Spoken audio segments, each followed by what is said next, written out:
I know we're doing this for API. I cannot get down with any kind of red bean dessert, any Asian dessert, unless it's a piece of fruit. I am a notorious disliker, hater of red bean. I cannot do it. Dave, it's breakfast time. What a surprise to talk to you. It's been only 4 hours. Well, we're supposed to be making breakfast, and I'm making breakfast. Yeah, so this whole show we're making is about the future of food, and we did this breakfast episode, and I think it's like they're the least robots in this episode because, according to you, the future of breakfast is already here. Well, I don't know. I just feel like America has the worst breakfast in the world. Only maybe behind England. You're not all about the full English breakfast? To me, breakfast is about the power of market. And no other country that I know of eats sugary cereal with crossword puzzles and games and marshmallows. When I travel the world, breakfast is not what I think is breakfast food. If I'm in Cambodia, noodle soup is what you eat. I can get breakfast ramen in Japan. I can get soba. I don't know. When I grew up eating breakfast in my household with my Korean mom, we wanted American breakfast. But you know the food that I ate the most growing up as a kid? Fried rice for breakfast, because it was the leftover rice from the night before. Yeah. And honestly, I don't know why I said I don't want that. Give me sugary cereal. Because the only reason I wanted sugary cereal is because it wasn't technically cool. I agree with you. When I was a kid, it was like, I want to look like those kids in the commercials. They look so happy. But actually, in front of me, I had Chinese breakfast, and I was like, I don't want that. Man, I wish I had that every day now. Now I want to eat dried squid ojingo in the morning with, fried rice. It's what I actually try to make my son every day. But you know what he likes to eat? Sugary cereal. For me, it's making things super, super simple. What I will never, ever undervalue is the ease of a lot of the stuff that we grew up eating. Open a box of cereal, put some milk in it. That I'm completely on board with. I love convenience. I just don't love taste of it all the time.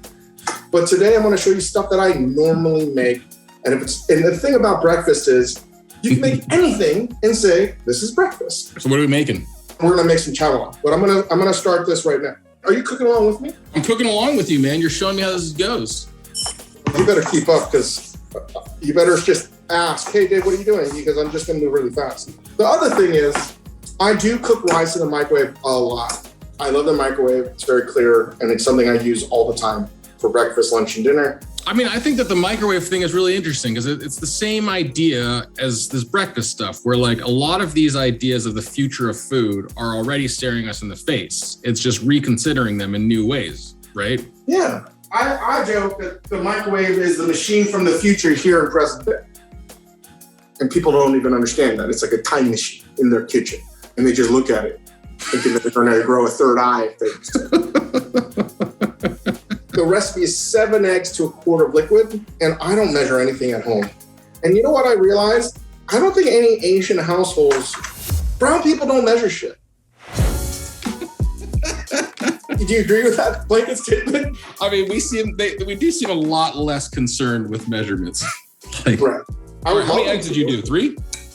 I did 3. You should. Really, this would work with just 2. But wait, so what did you season with? I season with a little agave. The hondashi is salty enough, so I'm not going to add any soy. But if you want to, go ahead.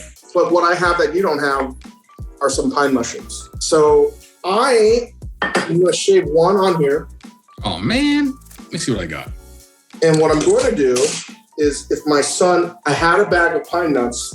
My son took them somewhere, and they're probably stuck in the crevice of the couch.